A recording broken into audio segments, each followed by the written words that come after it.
So it started when I was 16. I was in a car accident where my face hit the dashboard. I had missing teeth on my side and the dark tooth. For years, I said, you know what? It's time for me to do some self-care. I decided to start my journey somewhere else, and I wasn't happy with the work, and called up the Engel Institute, and I said, oh my goodness, can I actually get that? Walked in, and I was astonished. The place was professional, clean, like they knew what to do. When you first think about it, you're like, okay, I can't afford that. Forget it. I can't go there.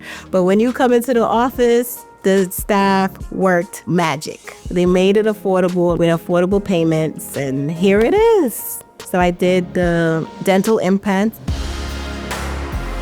I feel like I got a facelift. I'm very satisfied, 100%.